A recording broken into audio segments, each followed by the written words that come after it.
Hello everyone's, আশা করি সবাই ভালো আছেন। আমিও ভালো আছি। আপনাদের সাথে আছি বগুড়ার ছেলে সুমন দাস। আবারও একটি গ্রামগঞ্জের ব্লকিং ভিডিও নিয়ে চলে আসলাম আপনাদের মাঝে। তো পয়লা বৈশাখের প্রথম দিন উপলক্ষে আমাদের মহিষাবান মহাশ্মশানে কিন্তু মেলা বসে। তো ভালোবাসার মানুষগুলো আজকে কিন্তু সেই ভিডিওটা শেয়ার করব আপনাদের সাথে। যদি ভিডিওটা ভালো লাগে অবশ্যই লাইক কমেন্ট শেয়ার করে থাকবেন বগুড়ার ছেলে সুমন দাস প্রোফাইল পেজের পাশে। বেসিক্যালি এরকম ভিডিও আমি করি না, যদি ভাষার ভিতরে ভুল ত্রুটি হয় অবশ্যই ক্ষমার চোখে দেখবেন সবাই মিলে। তো ভালোবাসার মানুষগুলো লোকেশনটা আগে বলে দেই।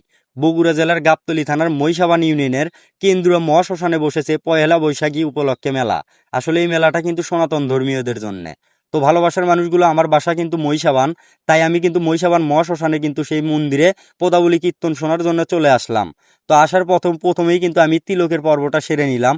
সেখানে কিন্তু তাকিয়ে দেখলাম আমি একা আসিনি, আমার সাথে কিন্তু আছে আমার চাচাতো ভাই এবং দুলা ভাই, এবং পাশেই দেখতে পারলেন আমার আম্মাজান। তো সেই মেলা করার জন্য কিন্তু আমার আম্মাজান আমাকে 500 টাকা দিল। সেই টাকা নিয়ে কিন্তু আমি চলে গেলাম সেই মন্দিরের উদ্দেশ্যে, কারণ ভিডিও করে আজকে দেখাবো আপনাদেরকে যে গ্রামগঞ্জের যে ভিডিও ছাড়লেই নাকি ফর ইউ। তো প্রথমেই আপনাদেরকে বলে দেই, এই প্রত্যেক বছরে পয়লা বৈশাখের প্রথম দিনেই কিন্তু আমাদের মহিষাবান মহাশ্মশানে কিন্তু পদাবলী কীর্তন এবং মহাপ্রভুর ভোগ প্রসাদ বিতরণ হয়।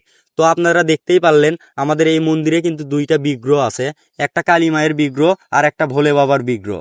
তার পাশেই কিন্তু চলছে কালীমা এবং বাবা ভোলেনাথের জন্য ভোগ রান্না। তো ভালোবাসার মানুষগুলো আপনাদেরকে ভিডিও করে একটু দেখাই। গাইবান্ধা থেকে আসছে আমার ভাগিনা, তা আপনারা দেখতেই পাচ্ছেন সে কিন্তু আমাকে দেখতে পারছে, চিনতে পারছে যে আমার মামা আসছে। তো সেই জন্যই কিন্তু সে দাঁড়িয়ে গেছে।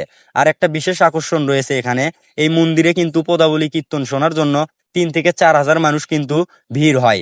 আর দ্বিতীয়ত তাদের জন্য কিন্তু ভোগ রান্না করা হয়। তো ভালোবাসার মানুষগুলো এখানে কিন্তু এই মহাশ্মশানে বসে থেকে অনেক শান্তিভাবে কিন্তু সেই ভোগগুলো আপনারা গ্রহণ করতে পারবেন। আর পদাবলী কীর্তনের প্রথম আকর্ষণ রয়েছিল শ্রীমতী শান্তিরানী। তো ভালোবাসার মানুষগুলো এর ভিতরেই কিন্তু আমার গ্রামের কিছু ছোট ভাইদের সাথে দেখা হয়ে যায়। তারা কিন্তু আমার ভিডিও দেখে প্রতিনিয়ত, লাইক কমেন্ট শেয়ার করে। তো ভালোবাসা অবিরাম। পয়লা বৈশাখের প্রথম দিনে এই মহিষাবান মহাশ্মশানে পদাবলী কীর্তন শোনার জন্য কে কে এসেছিলেন একটু কমেন্টে জানান। আর ভিডিওটা কেমন হয়েছে অবশ্যই আপনারা একটু বলবেন। তো ভালোবাসার মানুষগুলো সেখান থেকে কিন্তু প্রায় আমরা 5 ঘন্টা পদাবলী কীর্তন শোনার শেষে কিন্তু আমরা বসে গেছিলাম সেই মহাপ্রভুর ভোগ প্রসাদ গ্রহণ করার জন্য। তো এখানে কিন্তু দেখতে পারলাম আমার কিছু ভালোবাসার মানুষও আছে যারা আমার প্রতিনিয়ত ভিডিও দেখে। তো কে কোথায় থেকে আমার ভিডিওটা দেখতেছেন একটু কমেন্টে জানান। আর প্রায় 5 ঘন্টা পরে কিন্তু আমরা সেই মহাপ্রভুর ভোগ কিন্তু আমরা পেয়ে গেলাম, যা না বললেই নয়, এতটাই স্বাদ।